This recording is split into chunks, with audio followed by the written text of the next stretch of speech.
आमदार सुनील प्रभू आपल्यासोबत आहेत, आपण त्यांच्याशी बातचीत करणार आहोत। 5 तारखेचा दिवस जसा जवळ येतोय तसतशा टीका मोठ्या प्रमाणात व्हायला लागलेल्या आहेत। मुख्यमंत्री म्हणतात ज्यांची मुलं बॉम्बे स्कॉटिशमध्ये शिकली त्यांनी आता मराठीचा विषय बाहेर काढला आहे की चांगल्या शाळेमध्ये शिकवणं हे आईवडिलांचं कर्तव्य असतं, पण बॉम्बे स्कॉटिशमध्ये शिकलेल्या मुलांचं मराठी इतकं उत्तम आहे की ते मराठी उत्तम बोलतात, चांगली भाषणं करतात आणि मराठीच्या मुद्द्यावरती अग्रेसर असतात। आणि बॉम्बे स्कॉटिशमध्ये ज्यांची मुलं शिकली असं म्हणतात त्यांचा एक ठाकरे नावाचा ब्रँड आहे आणि या महाराष्ट्राला संयुक्त महाराष्ट्र चळवळीपासून महाराष्ट्र निर्मितीमध्ये सगळ्यात अग्रगण्य जे कोण होते 5 नेते प्रमुख त्याच्यामध्ये प्रबोधनकार ठाकरे हे होते आणि त्यामुळे ठाकरे नावाचं एक परंपरा आहे महाराष्ट्राला आहे। त्यानंतर हिंदू हृदय सम्राट शिवसेनाप्रमुख माननीय बाळासाहेब ठाकरे यांनी मराठी माणसाचं स्फुल्लिंग पेटवलं, मराठी माणसाला हक्काचं पान आणि मानाचं स्थान या महाराष्ट्रात मिळवून दिलं।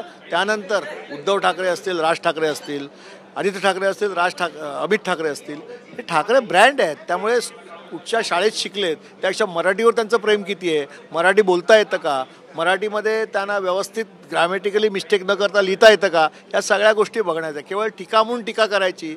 आता असं आहे की सगळी लोक ही मराठीच्या बाजूने उभी राहिलेली आहेत आणि सक्तीचे हिंदी भाषेचे 2 GR रद्द झाल्यामुळे सरकारच्या पायाखालची वाळू ही हळूहळू घसरते आहे आणि ते सावरण्यासाठी अशा पद्धतीचं स्टेटमेंट सरकारकडनं येतं आहे। पण वारंवार 5 तारीख जशी जवळ येते त्या पद्धतीने वारंवार ठाकरेंवरती टीका केली जाते। कुठेतरी पक्ष संपत आलेले आहेत म्हणून कुठेतरी पुन्हा एकदा उभारी करण्यासाठी या महाराष्ट्रामध्ये ठाकरे नावाचं अस्तित्व आहे म्हणूनच तर टीका होते ना।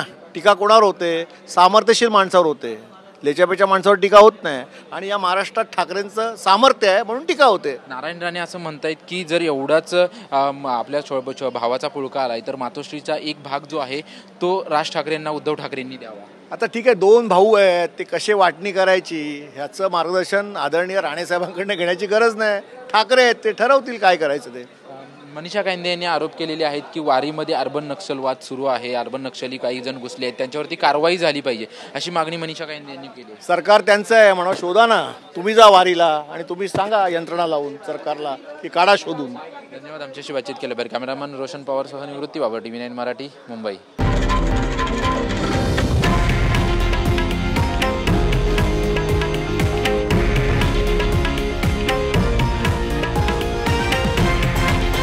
हे आहे देशातील नंबर 1 न्यूज नेटवर्क आणि आपण पाहत आहात TV9 मराठी, एकमेव।